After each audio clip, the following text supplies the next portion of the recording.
Well, I got 5 sleepers that we tabled yesterday that I want to get to, and we'll start. I don't know which graphic you have up first.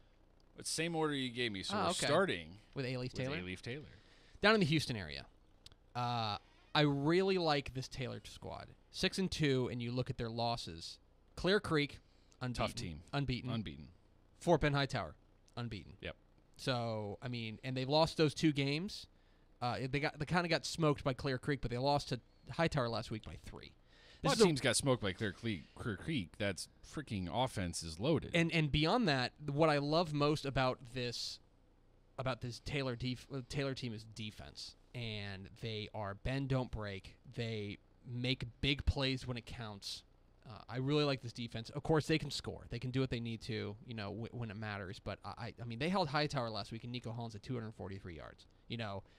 Their defense did enough. Sometimes their offense, like last week, kind of fails to show up. But they've got a guy who can run, a quarterback who can run, and Dante Warren. Mm-hmm. They run the ball with Iman Pote. I like this Taylor team because of their defense. I think that they're a big-time sleeper in the Houston area. They got 2 games against Austin and Clements they should win, which means they're finishing 8-2, and they're looking really good heading into the playoffs. Matching up against District 24 won't be any sort of fun exercise for them. But not the way you want to start. But I like this Lions team. I think A-Leaf Taylor's really solid. Let's bounce back up to the DFW area, okay? Let's bounce up to the DFW area. Okay. A team that just knocked off a previously unbeaten team. Frisco. Yes, Frisco. And we talk about one-man teams. And Frisco is far from a one-man team because they've got a lot of other guys. But let me tell you, if you're going to have one guy, might as well be Idris Ali. Okay? This running back is ludicrous. 234 carries on the year already, over 1,800 yards. He's averaging 8 yards a carry over 230 carries. Yeah. That's nuts. Pretty good. I really like this team also because they've shown their defense has really improved of late. Their one loss was to Centennial by 4 in just a real shootout, 31-27, where they give up in overtime. They basically they kick a field goal in overtime. They give up a touchdown pass. Once you go to overtime, you never really know what's going to happen. Right. I like the way they play defense. I like that they've taken a step forward. They held an explosive Lone Star team last week. Granted, in the rain, but they held them to 288 yards. That's really, really impressive against a team with Jason Shelley that was just carving people up. Yeah. I like this Frisco team. They're probably going to win out. They're probably going to win the rest of their games, although they got a tough one this week against Wakeland. That's tonight, actually. But I like the way this team as are many games that once weren't. Absolutely. Yeah. I like the way this team plays defense. They're probably I'm picking them to beat Wakeland tonight, and when you've got that bell cow in Idris Ali, as long as he stays healthy, then they're going to go as far as he can take them. Yeah. I like this Frisco team a lot. Okay. Let's dip down to the small school ranks. And I love me some small school football. I love me some 4A football. Okay. The Center Rough Riders are a team that literally nobody is talking about. The quietest 7-1 team. No question. You know what their one loss? You know who their one loss is to? Tell me, Greg. Wascom. Wascom suddenly. You think Wascom's pretty good? Looks like a team full of nightmare fuel for everyone else. I mean, they've already beaten Garrison. They already beat Jasper. They already beat a decent Hardin Jefferson team. They beat Atlanta like a drum last week. I like them. I like this Rough Riders team. Well coached, Barry Bowman, the former Dangerfield man, who is, he knows how to win. He will take whatever you give him and turn it into a contender. And what's exciting about this center team is that they're doing it primarily with underclassmen. Their quarterback, Kyle Parks, is just a junior. Their top receiver, Evans, what's his first? Octavius Evans, a junior. Their defense, which has been stout all year, led by a bunch of underclassmen. This center team is here for the long haul. And you look at their district 6'4" AD2, and you start saying, hey, is anybody going to beat them? The answer is no. They've already beaten Atlanta. They've got Gladewater still on the docket, but they're probably going to be favored over them.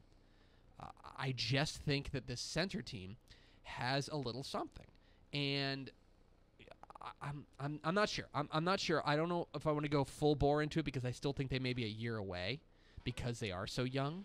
Right. But this center squad is really talented, really fun to watch, and when they get their quarterback out in space, whether he's throwing on the run, in Parks, whether he's throwing on the run or he's running the ball himself, he's fun to watch. Right. And when you have a dynamic playmaker like that, you've got a chance to do something special. Well, now you're making me feel bad for not putting him in the 482 top 10. No, they do have a loss, and granted, it's a loss to a 3A team. It's a very good team, though. But it's a 3A team. It's I've got 4A lose to a 3A team. two lost teams right ahead of them. They're basically 11th in my ranking. You know what? If they win this week, then consider them. I would say I think yeah. I mean they're right there on the cusp when we talk about rankings. I mean the problem is the only two teams we have ahead of them are Lamarck. District-wise, they're not going to get much of a challenge. Well, and especially, I mean, if they've got Worthing this week, Houston Worthing, Lamarck does, and if they beat Houston Worthing, then they're not going anywhere because they're gonna finish the year ranked. Right. But who's the other team?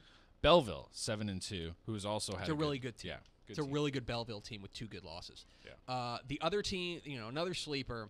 We're gonna dip way down south. Team a lot of people talk about, but not necessarily because of the team, because of their best player. McAllen Memorial. And I know what you're saying. Oh, Greg. Don't try to talk me into a team from the South. Don't try to talk me into a team from the Valley. Rio Grande Valley teams aren't going to make playoff runs, Greg. And maybe you're right. If there is evidence to support anything, it is that McAllen Memorial will not make it past Valley Week when they play a San Antonio team. They won't. Right. But they will have the single best player in every game they play. Yep. Okay? Because they've got Trevor Spates. And it's not just hype. And I know that this is a guy people have been talking about him since he was a freshman and all this fun stuff. He's already the Valley's leading rusher all time. It's not just hype. Look at his numbers this year. The numbers are good. 169 carries, 2,250 yards. He makes 300-yard games look easy. He's averaging 281 yards a game. That's a bit. He's nuts. And the other thing about it is this defense is really good. Yeah. It's really good. Sam Hinojosa, Jared Lara, Ricky Minor, this whole defense is excellent, giving up, basically a little more than 20 points a game. You can live with that. Yeah. When you've got a bell cow, until Yeah. somebody can slow down this big offensive line and Trevor Spates, they're dangerous. And once they reach into the playoffs, let me see if I can pull up our most I was about to ask playoff. you. I didn't want to put you on the spot, but who do you see being Let me see if I can pull up their playoff first projections real quick. big challenge for them? Let's see. Okay. So just a reminder, today's show brought to you by Ozarka. Yes. While Greg looks that up. Our friends in Ozarka. I'm sorry. Let me pull up the bracket. They're going to go Division 1, which does not help their cause. But you're looking at Why is 6A Division 1 right now? Right now, here's our projection. Okay. Okay. They play Laredo United South in the opener. Probably win that one. Play Los Fresnos in the second round, in the area round. That's not a pushover. Los Fresnos ain't bad, but you'd favor them. And then they get to Valley Week. And they draw San Antonio Reagan. And I like Reagan a lot. Why couldn't they win that game? That's a coin flip to me. Right. Because 2 exciting players on each team, too. And then, Kellen Mond. now, if they get past that one, they'd probably play a team like Judson or somebody like that. That's when things But at that point, really they're in the tricky. regional final. They're already past Valley Week. Yeah. And I wonder how much of that is mental. I wonder how much of that is... It's a fair question. Okay, this is when we always go out. I think this team has a chance to make a run. I think this McAllen Memorial team is legit. Okay. It's just me. All right. Okay, the other one more. Getting to one last one. Going to the Austin area. We mentioned him in Fixing to Pick 'em, which is going up on the site momentarily. Yes. Round Rock Cedar Ridge. Yep. A young squad, a young team that people still don't know a whole lot about. This defense is really, really good. They've really emerged. Their one loss was to a very good Round Rock team. But you take that one away, 13 points, 16 points, 6 points, 13 points, 14 points, 9 points. I mean, they play great defense. Yep. Really good defense. And they're not relying on one guy.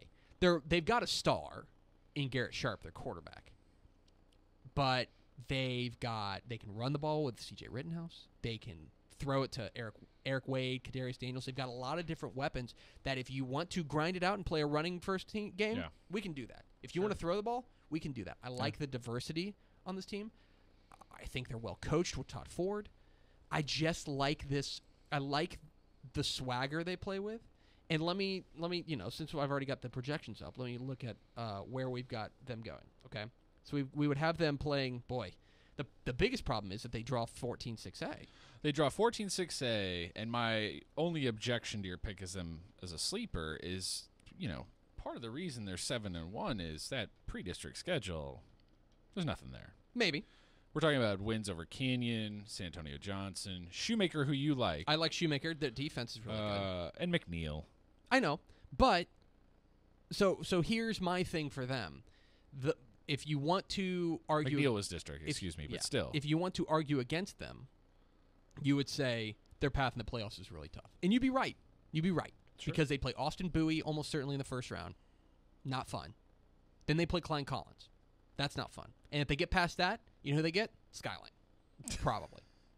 I mean, so they would go through a murderer's row, but I think that they are a sleeper in Central Texas. This may not be the year that they break out and have that state championship run, but I really like this team. I mean, but historically, teams from that district or the Round Rock area in general that play really great defense have pulled off some impressive upsets. I mean, Pflugerville against Lake Travis a few years ago is the first one that comes to mind. So it's not that crazy. Mm-hmm. Do you have any sleepers that you want to shout out? I was not prepared to bring in any sleepers. I will just say, though, after participating in the Statesman online chat last week where the Central Texas fans were like, you guys should rank Round Rock higher. I mean, Cedar Ridge has always been the better team. Let me tell you, Cedar Ridge has got Hendrickson either tonight or tomorrow night. That's a tough one. And it's a real tough one. And I think that Hendrickson team is another one that you could lump into that sleepers. I think that whole district, 13-6A, we pay so much attention to 14 because of Westlake and Lake Travis. It's very top-heavy. It's very top-heavy. Yeah. But as far as depth, I think 14-6A may be deeper. Or 13-6A, rather. Because you may be onto something there. Round Rock, Hendrickson, Cedar Ridge, a lot of really, really good teams there. You get past that. Pflugerville's, always lurking. I think this has been a down year for them, but, Stony Point's got pedigree. Yeah. I don't know. That's just me. So that's our sleepers. Who are your sleepers? Get involved in the conversation. #DCTF Live.